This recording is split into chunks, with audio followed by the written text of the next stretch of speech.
안녕하세요, 여러분. 오늘 영상에서는 불꽃야구를 둘러싼 판도가 왜 360도 바뀌었다고 말할 수밖에 없는지, 그리고 그 변화의 중심에 왜 이대호가 서 있는지를 짚어보겠습니다. 국내 법정에 묶여있던 싸움이 어떻게 해외 현장에서 전혀 다른 방향으로 흘러가기 시작했는지 지금부터 차분히 따라가 보시죠. 판도가 바뀌었다는 표현은 과장이 아닙니다. 불꽃야구를 둘러싼 전선은 오랫동안 국내 법정과 방송 편성표 안에 갇혀있는 것처럼 보였습니다. 같은 이름, 같은 시즌, 같은 구조를 유지할 수 없다는 판단이 내려진 이후 불꽃야구는 마치 더 이상 앞으로 나아갈 수 없는 프로그램처럼 비춰졌습니다. 그러나 그 정체의 이면에서는 전혀 다른 움직임이 준비되고 있었습니다. 그 중심에 이대호가 있습니다. 중요한 것은 이대호가 어디로 갔느냐가 아니라 왜 하필 지금 이 선택이 나왔느냐입니다. JTBC와 제작진 사이의 법적 판단 이후 불꽃야구는 연속 회차와 동일 브랜딩이라는 틀을 유지하는 순간마다 제동이 걸리는 구조에 놓였습니다. 방송 콘텐츠로서의 확장은 리스크가 되었고 공개 유통 자체가 부담이 되는 상황이었습니다. 이때 이대호의 대만 스프링 캠프 합류는 정반대의 메시지를 던집니다. 브랜드가 막히면 현장으로 간다. 포맷이 막히면 사람으로 간다는 선택입니다. 여기서 불꽃야구가 원래 강했던 방식이 다시 드러납니다. 레전드가 후배를 붙잡고 캠프에서 기술을 전수하고 그 과정 자체가 서사가 되는 구조 말입니다. 방송 포맷을 그대로 밀어붙이는 대신 야구판이 가장 야구다웠던 방식으로 우회로를 여는 선택이었습니다. 이대호는 단순한 출연자가 아니라 야구 예능과 실제 야구 현장을 연결하는 상징적인 존재였고 바로 그 인물이 해외 캠프의 한복판에 서게 된 것입니다. 이 지점에서 한 가지를 짚고 넘어가야 합니다. 불꽃야구 팬들이 충성해온 대상은 방송사가 아니라 사람이었습니다. 그 사람들이 어디로 움직이느냐가 곧 서사의 방향이 됩니다. 이대호의 행선지가 해외 캠프라는 사실이 알려지는 순간 싸움의 무대는 지상파와 케이블의 편성표를 넘어 야구 생태계 전체로 확장됩니다. 시청률이라는 숫자만으로는 설명할 수 없는 영역으로 판이 옮겨간 것입니다. 잠깐만 시간을 내주셔서 여기까지 함께 해주셔서 감사합니다. 이 영상이 흥미로우셨다면 구독을 눌러주시는 것이 앞으로 더 깊이 있는 이야기를 이어가는 데 큰 힘이 됩니다. 이제 질문은 더 분명해집니다. 불꽃야구의 키워드는 복귀가 아니라 이동입니다. 겉으로 보기에는 잠시 불씨가 꺼진 것처럼 보일지 모르지만 실제로는 다른 대륙으로 불씨를 옮겨 심는 과정일 수 있습니다. 그리고 그 불씨를 가장 설득력 있게 옮길 수 있는 이름, 바로 이대호가 첫 장면을 열었습니다. 이 선택이 어떤 파장을 만들어내고 있는지, 그리고 왜 JTBC가 점점 수세에 몰릴 수밖에 없는지 다음 흐름에서 더 깊이 들어가 보겠습니다. 불꽃야구를 둘러싼 갈등을 이해하려면 반드시 짚고 넘어가야 할 지점이 있습니다. 바로 법원의 판단이 무엇을 막았고 무엇을 막지 못했는가입니다. 많은 사람들이 이 싸움을 단순히 누가 이겼느냐 졌느냐의 문제로 바라보지만 실제 판결의 핵심은 그보다 훨씬 제한적이었습니다. 법원이 문제 삼은 것은 사람이나 야구 그 자체가 아니라 방송 콘텐츠로서의 연속성과 구조였습니다. 판단의 취지는 명확했습니다. 같은 이름, 같은 시즌, 같은 구성 요소를 큰 변형 없이 이어가는 방식은 허용될 수 없다는 것이었습니다. 다시 말해 불꽃야구라는 프로그램이 지닌 외형과 포맷, 그리고 그것이 만들어내는 연속성이 차단된 것입니다. 이 판단이 내려진 순간 불꽃야구는 더 이상 이전과 같은 방식으로 방송 편성표 위에 올라갈 수 없게 되었습니다. 공개 유통은 곧바로 법적 리스크로 연결되는 구조가 만들어졌습니다. 하지만 여기에는 분명한 한계가 있습니다. 그 판단은 어디까지나 방송 콘텐츠에 대한 것이었습니다. 불꽃야구를 구성하던 사람들의 이동, 선택, 그리고 현장에서의 활동까지 봉쇄한 판결은 아니었습니다. 이 간극이 바로 지금의 판도를 뒤집은 출발점이 됩니다. 프로그램은 묶였지만 사람은 묶이지 않았습니다. 그리고 야구는 애초에 사람을 중심으로 돌아가는 생태계였습니다.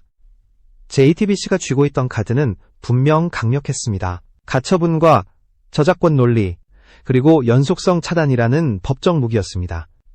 이 카드들은 방송이라는 링 안에서는 절대적인 힘을 가집니다.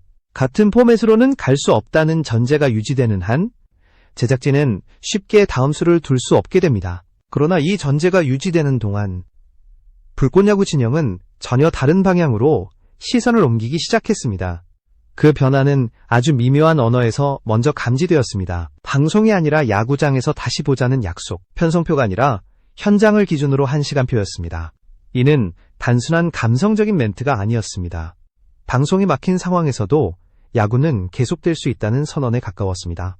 법원이 차단한 것은 화면 위의 연속성이었지, 그 화면 밖에서 벌어지는 야구의 흐름까지는 아니었기 때문입니다. 이 지점에서 JTBC의 고민은 깊어질 수밖에 없습니다. 법적으로는 방어에 성공했을지 모르지만 여론과 팬덤이 체감하는 전장은 전혀 다른 곳에 형성되기 시작했습니다. 팬들이 기억하는 것은 누가 법적으로 유리했느냐가 아니라 누가 야구를 계속하게 만들었느냐입니다. 방송이 멈춰도 사람과 사람이 이어지고 현장에서 새로운 장면이 만들어진다면 그 서사는 다른 방식으로 살아남습니다. 결국 지금의 싸움은 방송사와 제작사의 대결로만 볼 수 없습니다. 플랫폼과 생태계의 충돌입니다. JTBC는 여전히 플랫폼을 장악하고 있지만 불꽃야구 진영은 그 플랫폼 바깥에서 야구가 숨쉴 수 있는 공간을 만들어가고 있습니다. 법원 판단이 만든 틈, 바로 그 틈을 파고들며 판이 움직이기 시작한 것입니다. 그리고 그 다음 단계에서 왜 해외 현장이 중요한 의미를 갖게 되는지 다음 흐름에서 더 분명하게 드러나게 됩니다. 이제 시선은 자연스럽게 한 장면으로 모입니다. 이대호의 대만 스프링 캠프 합류입니다. 이 선택은 단순한 해외 활동 소식이 아닙니다. 왜 지금이었고 왜 하필 대만이었는지를 따져보는 순간 불꽃야구가 그리고 있는 다음 그림이 또렷하게 드러납니다. 일본도 아니고 한국도 아닌 대만이라는 지점에는 분명한 계산이 숨어 있습니다. 대만 프로야구는 아시아 야구권에서 미디어와 콘텐츠 활용이 가장 개방적인 리그 중 하나로 평가받습니다. 스프링 캠프와 훈련 과정, 코칭 장면이 비교적 자유롭게 외부에 노출되고 유튜브와 SNS를 기반으로 한 2차 콘텐츠 생산이 자연스럽게 이루어집니다. 방송 편성이 막힌 상황에서 이야기를 이어갈 수 있는 최적의 환경이라는 의미입니다.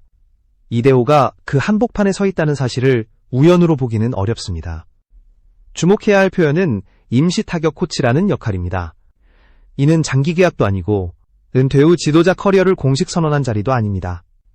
오히려 형식에 묶이지 않은 가장 자유로운 포지션입니다. 캠프에 들어가 타자들과 직접 부딪히고 기술을 전수하며 현장의 리듬을 몸으로 기억하는 역할. 방송 카메라보다 야구장에 더 가까운 위치입니다. 그리고 바로 이 지점이 불꽃야구가 지향해온 정체성과 정확히 맞닿아 있습니다. 이대호의 이름이 주는 무게도 중요합니다. 그는 단순히 유명한 레전드가 아닙니다. 불꽃야구 안에서 이대호는 야구 예능과 실제 야구 현장을 연결하는 매개체였습니다. 팬들은 그를 통해 화면 속 이야기가 현실의 야구로 이어진다고 느꼈습니다. 그런 인물이 해외 스프링 캠프에서 후배들을 가르치는 장면이 공개되는 순간 불꽃야구의 서사는 방송 여부와 상관없이 계속 움직이기 시작합니다. 여기서 다시 한번 판이 바뀌는 지점이 나타납니다. JTBC가 차단하려 했던 것은 동일한 이름과 구조를 가진 방송 콘텐츠였습니다. 그러나 대만 캠프에서 벌어지는 장면은 방송 포맷이 아니라 야구 그 자체입니다. 누군가를 출연자로 묶을 수는 있어도 레전드가 야구장에서 기술을 전수하는 장면까지 막을 수는 없습니다. 이대호의 선택은 바로 이 경계를 정확히 짚어낸 행보로 보입니다. 결국 이 대만행은 메시지에 가깝습니다. 우리는 멈추지 않는다. 다만 방식이 달라질 뿐이라는 선언입니다. 불꽃야구가 시즌2를 기존과 완전히 다른 이름과 형식으로 고민하고 있다면 이대호의 캠프 합류는 그 실험의 예고편이라 할 수 있습니다.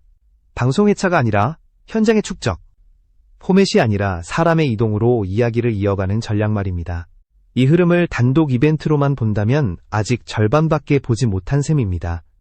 왜냐하면 이대호의 대만행은 혼자 움직이는 점이 아니기 때문입니다. 그 뒤에는 이미 형성되고 있는 레전드들의 국제적 연결망이 존재합니다. 그리고 이 네트워크가 어떻게 불꽃야구를 국내 예능의 틀에서 밀어내고 있는지 다음 단계에서 더욱 선명하게 드러나게 됩니다. 이대호의 대만행을 단독 사건으로 보면 그림이 작아집니다. 하지만 그 장면을 더 넓은 흐름 속에 올려놓는 순간 전혀 다른 구조가 보이기 시작합니다. 바로 레전드 네트워크입니다. 불꽃야구가 단순한 예능 프로그램을 넘어설 수 있었던 힘은 화면에 등장하는 인물들의 이름값이 아니라 그들이 실제 야구판에서 쌓아온 관계와 신뢰에 있었습니다. 이 네트워크의 중심에는 김성근 감독이 있습니다. 그는 하나의 팀이나 한 나라에 묶인 지도자가 아니라 아시아 야구 전반을 관통해온 인물입니다. 한국에서 쌓은 지도 철학은 일본을 거쳐 중국과 대만까지 이어졌고 그 과정에서 수많은 제자와 동료들이 자연스럽게 연결되었습니다. 불꽃야구는 바로 이 흐름을 예능이라는 형식 안으로 끌어들였을 뿐 그 뿌리는 이미 오래전부터 현장에 존재해왔습니다. 구대성 감독의 중국행 역시 같은 맥락에서 이해할 수 있습니다. 이는 단순한 해외 진출 소식이 아니라 레전드 네트워크가 실제로 국경을 넘나들며 작동하고 있다는 증거입니다. 한쪽에서는 중국 리그를 준비하고 다른 한쪽에서는 대만 캠프에서 후배들을 가르치며 그 사이에서 선수와 지도자들이 오갑니다. 이 연결은 방송사가 기획해서 만들어낸 인위적인 그림이 아닙니다. 야구판 내부에서 자연스럽게 형성된 관계가 움직이고 있는 것입니다. 여기에 선성권의 중국 리그 대비 움직임까지 겹치면 그림은 더욱 또렷해집니다. 특정 프로그램에 출연했던 인물이 해외 무대를 향해 준비하는 과정, 그리고 그 뒤에서 레전드들이 역할을 나누어 지원하는 구조. 이는 불꽃야구가 국내 예능이라는 껍질을 벗고 국제야구 프로젝트로 변형되고 있다는 신호로 읽힙니다. 더 이상 경기 중계나 승부 자체가 서사의 핵심이 아닙니다. 야구가 살아남고 확장되는 경로가 이야기의 중심으로 이동하고 있습니다. 이 지점에서 중요한 차이가 발생합니다. 방송 포맷은 법원의 판단으로 묶일 수 있지만 레전드 네트워크는 묶을 수 없습니다. 누가 어느 리그에서 누구를 가르치고 어떤 방식으로 경험을 전수하는지는 컨텐츠 이전의 영역입니다. 바로 이 부분이 JTBC가 가장 통제하기 어려운 영역이기도 합니다. 방송은 관리할 수 있어도 사람들의 선택과 이동까지는 통제할 수 없기 때문입니다. 결과적으로 불꽃야구는 지금 두 개의 길 위에 서 있습니다. 하나는 더 이상 갈 수 없게 된 기존 예능의 길이고 다른 하나는 현장을 중심으로 확장되는 국제적 흐름입니다. 김성근 감독을 축으로 구대성과 이대호 그리고 선성권으로 이어지는 이 연결망은 그 두 번째 길이 이미 열려 있음을 보여줍니다. 이는 계획된 반격이라기보다 야구판이 스스로 선택한 생존 방식에 가깝습니다. 이제 질문은 한 단계 더 앞으로 나아갑니다. 이렇게 레전드 네트워크가 국경을 넘기 시작한 상황에서 기존 방송 중심 구조에 머물러 있는 쪽은 어떤 위치에 서게 될까요? 왜 JTBC가 점점 수세에 몰리고 있다는 평가가 나오는지 그 이유는 바로 다음 흐름에서 가장 분명하게 드러나게 됩니다. 레전드 네트워크가 움직이기 시작한 순간 싸움의 성격은 완전히 달라집니다. 이 시점에서 왜 JTBC가 수세에 몰렸다는 표현이 나오는지를 이해하려면 시청률이나 화제성 같은 표면적인 지표에서 지금의 충돌은 방송사와 제작사의 분쟁이 아니라 플랫폼과 생태계의 충돌이기 때문입니다. JTBC는 여전히 강력한 플랫폼을 쥐고 있습니다. 편성표, 제작 시스템, 광고 구조까지 방송이 작동하는 모든 요소를 관리할 수 있는 위치에 있습니다. 최강야구 역시 방송으로서는 안정적으로 유지되고 있습니다. 하지만 문제는 그 힘이 작동하는 범위입니다. 플랫폼의 힘은 화면 안에서만 절대적입니다. 화면 밖으로 나간 순간 그 영향력은 급격히 약해집니다. 반대로 불꽃야구 진영은 점점 화면 밖으로 이동하고 있습니다. 방송 회차를 중심으로 이야기를 쌓는 대신 사람들이 실제로 움직이는 현장을 중심으로 서사를 만들고 있습니다. 이대호가 대만 캠프에서 후배들을 가르치고 김성근 감독이 여전히 현장을 지키며 선수들이 국경을 넘나드는 장면들이 축적될수록 팬들이 체감하는 중심축은 자연스럽게 이동합니다. 더 이상 어느 채널에서 방송되느냐가 핵심 질문이 아닙니다. 팬들이 던지는 질문은 훨씬 단순합니다. 누가 야구를 계속하게 만들고 있는가입니다. 이 질문 앞에서 시청률 숫자는 설득력을 잃기 시작합니다. 방송은 잠시 멈출 수 있지만 야구가 이어지고 있다는 감각은 멈추지 않기 때문입니다. 이대호가 타격 케이지에서 후배의 스윙을 잡아주는 장면 하나가 어떤 홍보 문구보다 강하게 다가오는 이유가 여기에 있습니다. JTBC 입장에서 가장 곤란한 지점도 바로 이것입니다.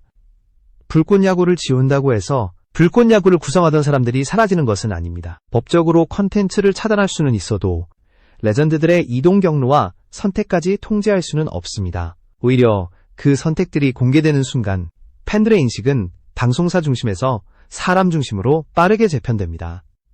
이 구조에서는 방어가 점점 어려워집니다. 플랫폼은 고정되어 있지만 생태계는 움직이기 때문입니다. 불꽃야구 진영이 만들어가고 있는 것은 단기적인 이벤트가 아니라 시간이 쌓일수록 힘을 얻는 구조입니다. 현장에서의 경험, 레전드 간의 연결, 해외 리그와의 접점이 누적될수록 이 이야기는 특정 프로그램의 외전이 아니라 하나의 흐름으로 인식되기 시작합니다. 그래서 지금 JTBC가 수세에 몰렸다는 평가는 감정적인 표현이 아닙니다. 싸움의 룰 자체가 바뀌고 있기 때문입니다. 한쪽은 여전히 방송이라는 링 안에서 싸우고 있고 다른 한쪽은 그 링 밖에서 야구가 실제로 흘러가는 방향을 따라가고 있습니다. 이 격차가 더 벌어질수록 비교 자체가 무의미해지는 순간이 다가옵니다. 이제 남은 것은 마지막 질문입니다. 이런 흐름이 단발성 이벤트로 끝날 것인지 아니면 하나의 본편으로 이어질 것인지입니다. 그리고 그 본편이 더 이상 방송 중심의 예능이 아니라면 불꽃야구 시즌2는 어떤 이름과 어떤 형태로 우리 앞에 나타나게 될까요? 그 답은 마지막 흐름에서 가장 분명하게 드러나게 됩니다. 이제 모든 흐름은 하나의 질문으로 수렴합니다. 불꽃야구 시즌2가 돌아온다면 우리는 그것을 여전히 예능이라고 부를 수 있을까요? 아니면 아시아 야구를 관통하는 하나의 프로젝트로 받아들이게 될까요? 이 질문이 중요한 이유는 지금까지 이어져 온 움직임들이 단순한 회피나 임시 대응으로 보이지 않기 때문입니다. 법원의 판단은 분명 강력한 카드였습니다. 같은 이름, 같은 시즌, 같은 구조를 차단함으로써 불꽃야구의 즉각적인 확장을 막는 데에는 성공했습니다. 하지만 그 판단은 어디까지나 방송 콘텐츠에 대한 것이었습니다. 불꽃야구를 구성하던 사람들의 이동, 현장에서의 선택, 그리고 야구를 이어가려는 의지까지 봉쇄한 판결은 아니었습니다. 이 틈을 가장 먼저 파고든 인물이 바로 이대호였습니다. 이대호는 불꽃야구 안에서 단순한 출연자가 아니었습니다. 그는 전력이 아니라 상징이었고 더 정확히 말하면 야구 예능과 실제 야구 현장을 연결하는 다리였습니다. 그런 인물이 대만 프로야구 스프링캠프에 합류하는 순간 불꽃야구의 시간표는 완전히 달라집니다. 이제 문제는 언제 방송되느냐가 아니라 어디서 어떤 방식으로 살아남느냐로 바뀝니다. 이 흐름이 단발성 이벤트였다면 지금과 같은 파장은 나오지 않았을 것입니다. 하지만 현재까지 포착되는 정황들은 하나의 방향을 가리킵니다. 장시원 PD가 직접 언급해온 해외 채널의 확대, 김성근 감독을 축으로 한 일본과 중국, 대만을 잇는 라인, 구대성의 중국 무대 연결, 그리고 이대호의 캠프 합류까지 이 모든 움직임은 시즌2가 방송 회차가 아니라 국제 프로젝트로 전환될 수 있다는 가능성을 현실로 끌어당기고 있습니다. JTBC 입장에서 이 시나리오는 가장 부담스러운 그림입니다. 최강야구는 본질적으로 국내 리그 레전드의 향수와 방송 포맷을 기반으로 설계된 프로그램입니다. 반면 불꽃야구가 해외 캠프와 국제리그, 레전드 코칭 네트워크로 확장된다면 두 프로그램은 더 이상 같은 링에서 싸우지 않게 됩니다. 시청률 비교 자체가 무의미해지는 구조가 만들어지는 것입니다. 그래서 지금의 판도 변화는 단순한 경쟁 구도의 변화가 아닙니다.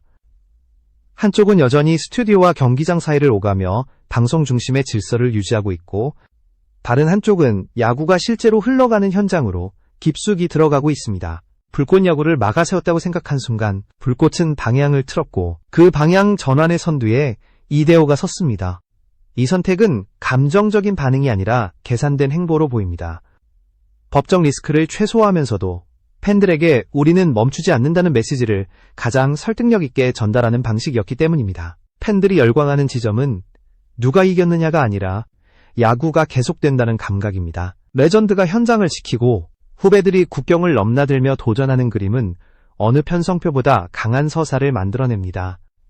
이 서사가 쌓일수록 불꽃야구 시즌2가 어떤 이름으로 어떤 채널을 통해 돌아오든 이미 절반은 성공한 셈입니다. 이제 남은 것은 우리가 그것을 어떻게 부를 것인가입니다. 여전히 예능으로 기억할 것인지 아니면 아시아 야구의 흐름을 관통하는 하나의 프로젝트로 받아들일 것인지 판도가 360도 바뀌었다는 말이 과장이 아닌 이유는 바로 이 선택의 무게가 이미 우리 앞에 놓여 있기 때문입니다.